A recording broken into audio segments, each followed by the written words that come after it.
Perhaps, yung ating bagong Filipino leaders, ano pa yung mga device?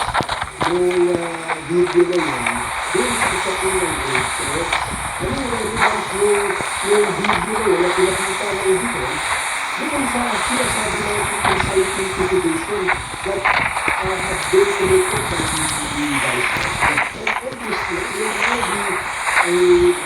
be the topic when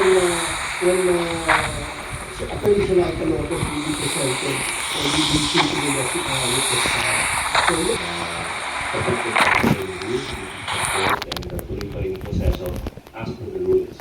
It's important to note na Kongreso, after very rigid policies, clause.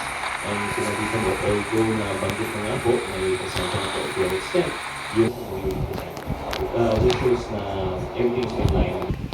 May action na po ba yung sa impeachment?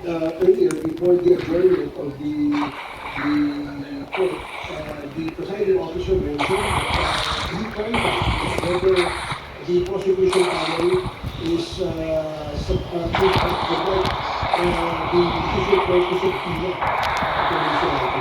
during the cross